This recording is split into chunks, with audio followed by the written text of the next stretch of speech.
Monday evening ಈ ಚಳಿಗಾಲದಲ್ಲಂತೂ ಗಿಡಗಳಿಗೆ ನೀರು ಜಾಸ್ತಿ ಅಥವಾ ಕಡಿಮೆ ಆದ್ರೂ ತುಂಬಾ ತೊಂದರೆ.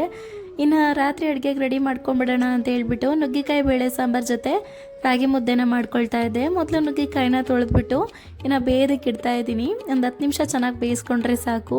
ಇನ್ನೊಂದು ಕಡೆ ಸ್ವಲ್ಪ ಮಸೂರು ದಾಲ್ ಮತ್ತು ತೊಗರಿಬೇಳೆ ಎರಡನ್ನೂ ಚೆನ್ನಾಗಿ ಬೇಯೋದಕ್ಕೆ ಇಟ್ಕೊಂಡು ಒಂದು ಮಿಕ್ಸಿ ಜಾರ್ಗೆ ಚಿಟ್ಕೊಂಡಿರೋವಂಥ ಹಸಿ ಕೊಬ್ಬರಿ, ಹುರ್ಗಡ್ಲೆ ಪುಡಿ, ಬೆಳ್ಳುಳ್ಳಿ, ಕೊತ್ತಂಬರಿ ಸೊಪ್ಪು, ಸಾಂಬಾರು ಪೌಡರು, ಖಾರದ ಪುಡಿ, ಹುಣಸೆ ರಸನ ಹಾಕ್ಬಿಟ್ಟು ಈ ಥರ ನುಣ್ಣಗೆ ರುಬ್ಕೊಂಡು ಒಗ್ಗರಣೆ ಹಾಕೋದಕ್ಕೆ ಒಂದು ಬಾಣಲಿನ ಬಿಸಿಗಿಟ್ಕೊಂಡು ಎಣ್ಣೆ, ಸಾಸಿವೆ, ಜೀರಿಗೆ, ಕರಿಬೇವು, ಒಣಮೆಣಸಿನ್ಕಾಯಿ, ಸ್ವಲ್ಪ ಹಿಂಗನ್ನ ಹಾಕ್ಬಿಟ್ಟು ಚೆನ್ನಾಗಿ ಫ್ರೈ ಮಾಡಿಕೊಂಡು ಹೆಚ್ಚಿಟ್ಕೊಂಡಿರೋ ಈರುಳ್ಳಿ, ಟೊಮ್ಯಾಟೊನೂ ಹಾಕ್ಬಿಟ್ಟು ಚೆನ್ನಾಗಿ ಬೇಯಿಸ್ಕೋಬೇಕು.